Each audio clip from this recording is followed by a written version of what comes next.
تو آپ اس شخص کو نہیں جانتے تو آپ اس کو بالکل ذمہ داری مت اٹھائیں، اس کو بولیے یہ آپ کا بیگ ہے، آپ ہی اس کا خیال رکھیں گے، میں اس کا خیال نہیں رکھ سکتا۔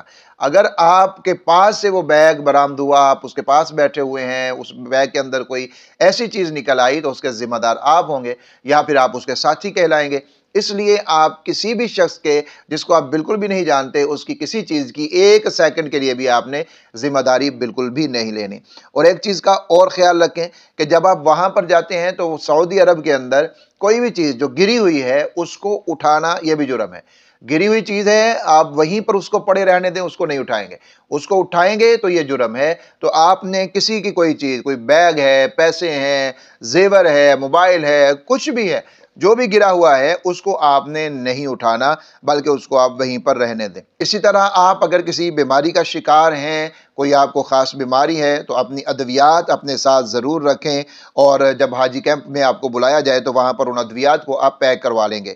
تو وہ ادویات آپ کے پاس ہونی چاہیے، اور اس کے علاوہ بھی دوسری ادویات جو عام امراض یا علامات کے لیے ہیں، بخار، سر درد کے لیے ہیں، پیٹ کے لیے ہیں، اسی طرح جو ہے وہ کسی کا اگر الٹی وغیرہ وومٹنگ وغیرہ کا مسئلہ ہو جاتا ہے اس کے لیے جو بھی ایسی موٹی موٹی کوئی 2 4 5 6 ادویات جو ہیں ان کو اپنے پاس رکھیں۔ ایسی جل وغیرہ جو درد کے لیے ہو، اپنے گھٹنوں وغیرہ پاؤں وغیرہ کے لیے وہ کام آ جاتی ہیں، تو وہ بھی اپنے ساتھ رکھیں۔ جب آپ کو حاجی کیمپ میں بلایا جائے تو وہاں پر جا کر آپ ان کو پیک کروا لیں تاکہ آپ کو پتہ بھی چل جائے گا کون کون سی میں ادویات ساتھ لے کر جا سکتا ہوں۔ آپ شوگر کے مریض ہیں تو شوگر مشین اپنے پاس ضرور رکھیے، بلڈ پریشر کے مریض ہیں تو بلڈ پریشر مشین آپ کے پاس رکھیے، اگر آپ دمے کے مریض ہیں تو اپنا جو پمپ ہے، انہیلر ہے، اس کو آپ نے اپنے ساتھ ضرور رکھنا ہے۔ اب حج کی تیاری آپ نے کس طرح سے کرنی ہے، یہ وہ موٹا موٹا سامان ہے جو آپ کے پاس ہونا چاہیے۔ کہ مکمل لسٹ جو ہے وہ میں نے اس ویڈیو کے اندر دی ہے، آپ اس کو دیکھ لیجئے گا، اس کے اندر مکمل تفصیل میں نے A to Z بتا دی ہے، تو آپ اس کو بھی دیکھ سکتے ہیں۔ حج کی تیاری کے لیے آپ نے کیا کرنا ہے؟ حج کی تیاری کے لیے سب سے پہلے اپنے ناخن وغیرہ کاٹ لیجئے، غسل کر لیجئے، غیر ضروری بال جو ہیں ان کو آپ کاٹ لیجئے، اور اسی طرح آپ اپنے جسم کے اوپر خوشبو اور تیل وغیرہ ان کو لگا سکتے ہیں۔ مرد حضرات جو ہیں وہ احرام کی چادریں پہنیں گے، یہ جو دو سفید چادریں ہوتی ہیں ان کو پہنا جاتا ہے، یہ پہنیں گے، اور عورت جو ہے وہ عبایا جو ہے وہ کھلا ڈلا جو ہے وہ پہنیں گی، اور سر کے اوپر وہ سکارف نما جو ہے وہ ٹوپی کا استعمال کر سکتی ہیں۔ جب آپ احرام باندھ لیتے ہیں تو اس کے بعد یہ کام کرنے آپ کے لیے منع ہو جاتے ہیں۔ ناخن کاٹنا آپ کے لیے منع ہے، سر کے، بغل کے یا جسم کے کسی بھی حصے کے بال کاٹنا آپ کے لیے منع ہے، ازدواجی تعلقات کو قائم کرنا، موٹے کپڑے کے موزے وغیرہ پہننا مردوں کے لیے، موٹے پتلے ہوں جیسے بھی ہوں پہننا منع ہے، سلا ہوا لباس پہننا منع ہے، سر کے اوپر ٹوپی پہننا منع ہے، بند جوتا پہننا یہ مردوں کے لیے منع ہے، پرندے کا شکار کرنا، جوئیں مارنا، درخت کا کاٹنا، جانور کا شکار کرنا، کوئی پودا ہے اس کو اکھیڑنا، گھاس ہے اس کو اکھیڑنا، ان کو منع۔ یہ ساری چیزیں جو ہیں جب آپ نیت کر لیتے ہیں حج یا عمرہ کی تو یہ آپ کے اوپر منع ہو جاتی ہیں، یہ ممنوعات احرام میں سے ہیں۔ اور جب آپ ایسے مبارک سفر پر جا رہے ہیں تو پھر آپ اپنے ساتھیوں کا بھی تھوڑا سا خیال رکھیں کہ میرے ساتھ کون سے افراد جو ہیں وہ سفر کر رہے ہیں۔ سود والا شخص جو ہے وہ آپ کے ساتھ نہ ہو، کوشش کریں ایسے بندوں سے آپ کا تعلق نہ رہے، اور اسی طرح رشوت کھانے والا، کسی بھی ناجائز اور حرام کاروبار کے اندر اگر کوئی مبتلا ہے تو اس شخص کے ساتھ آپ اس مبارک سفر کو نہ کریں جس کا آپ کو معلوم ہے، اور اس کو اپنا ساتھی سفر کے اندر نہ بنائیں۔ حج کے فرائض کو ہم جان لیتے ہیں اور پھر آگے حج کی اقسام کے اوپر بھی بات کریں گے، اور پھر میں بتاؤں گا کہ پاکستان سے جانے والے جو زیادہ تر افراد ہیں وہ کون سا حج کرتے ہیں۔ حج کے جو فرائض ہیں، نمبر 1 احرام، یعنی دل سے حج اور عمرے کی نیت کر کے مکمل تلبیہ پڑھ لینا، یہ احرام کہلاتا ہے، یہ حج کا پہلا فرض ہے۔ دوسرا میدان عرفات میں وقوف، یعنی جس کو وقوف عرفات کہا جاتا ہے۔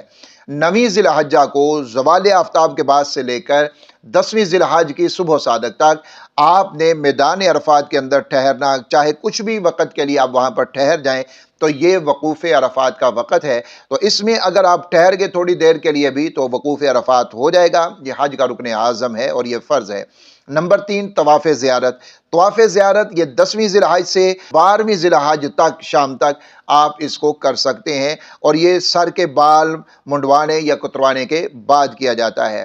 ان تینوں فرضوں میں سے احرام، وقوف عرفات اور طواف زیارت، ان تینوں میں سے اگر کوئی چیز چھوٹ جاتی ہے، ایک بھی فرض چھوٹ جاتا ہے تو حج صحیح نہیں ہوگا، اور اس کا جو جرمانہ ہے وہ بھی کوئی نہیں ہے، یعنی آپ نے قربانی ادا کر دی تو آپ کا حج مکمل ہو جائے گا، ایسا نہیں ہوگا۔ جب فرض چھوٹ جاتا ہے تو پھر وہ چھوٹ جاتا ہے، وہ مکمل نہیں ہو سکتا، واجب کے چھوٹنے کے اوپر جرمانہ ہوتا ہے۔ اور ان تینوں فرائض کا یعنی احرام، پھر اس کے بعد جو ہے وقوف عرفات، پھر طواف زیارت، ان کی یہ والی ترتیب جو ہے اس کو قائم رکھنا، اور جو مخصوص وقت ہے اس وقت کا بھی خیال رکھنا یہ بھی ضروری ہے۔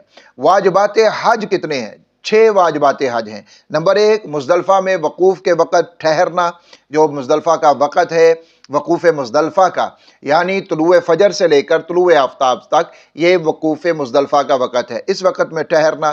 نمبر 2، صفا اور مروہ کی سعی کرنا۔ نمبر 3، رمی جمار، شیاطین کو کنکریاں مارنا۔ نمبر 4، قارن اور متمتع، حج قران اور حج تمتع کرنے والے کا قربانی کرنا۔ نمبر 5، حلق یعنی سر کو منڈوانا یا پھر قصر بالوں کو کتروانا۔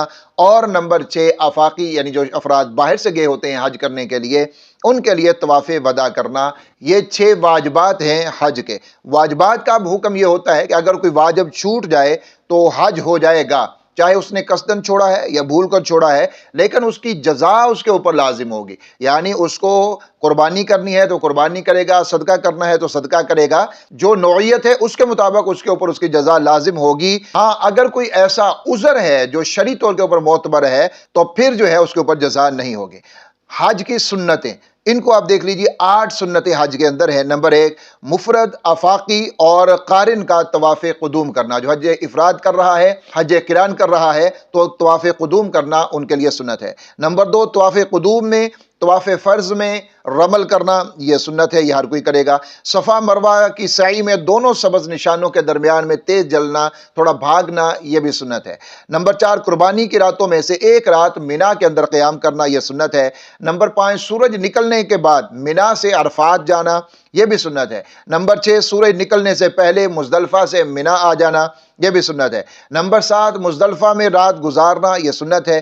نمبر 8، 11 اور 12 ذی الحجہ کو تینوں جمرات، تینوں شیطانوں کو ترتیب سے ساتھ ساتھ کنکریاں مارنا، یہ بھی سنت ہے۔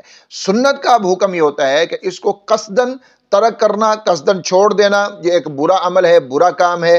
آپ اس کو کریں گے، اجر ثواب اللہ رب العزت کا فضل ملے گا، اللہ رب العزت کی توجہ و رحمت حاصل ہوگی۔ لیکن اگر کوئی اس کو ترک کر دیتا ہے تو ترک کرنے کے اوپر اس کے لیے کوئی جزا یا کوئی دم، کوئی صدقہ اس کے اوپر لازم نہیں ہوتا۔ لیکن جان بوجھ کے، بغیر کسی ضرورت کے، بغیر کسی عذر کے سنت کو ترک کرنا یہ بالکل بھی درست نہیں ہے۔ وجوب دم، اب دم جو ہے وہ کس طرح سے واجب ہوتا ہے، کن چیزوں کے اوپر واجب ہوتا ہے؟ حرم یا پھر احرام کی وجہ سے جن کاموں کا کرنا ناجائز ہوتا ہے، اگر ہم وہ کام کر لیتے ہیں یا حج کے واجبات میں سے کسی واجب کو ہم چھوڑ دیتے ہیں تو اس صورت میں دم واجب ہو جاتا ہے۔ مثلا نمبر 1، بال کاٹنا، اگر ہم بال کاٹیں گے۔ نمبر 2، ناخن کاٹنا۔ نمبر 3، سلا ہوا لباس پہننا۔ نمبر 4، میاں بیوی کا جماع کر لینا، صحبت کر لینا۔ نمبر 5، خوشبو لگانا۔ نمبر 6، تیل لگانا۔ نمبر 7، خشکی کا شکار کرنا۔ نمبر 8، حرم کی حدود میں شکار کرنا۔ نمبر 9، حرم کے درخت کاٹنا۔ نمبر 10، حج و عمرہ کے کسی واجب کو چھوڑنا۔ اگر ان میں سے کسی ایک کام کو بھی آپ نے کر لیا تو اس کے اوپر جو ہے وہ دم واجب ہو جاتا ہے۔ ایک اصطلاح بولی جاتی ہے بدنہ۔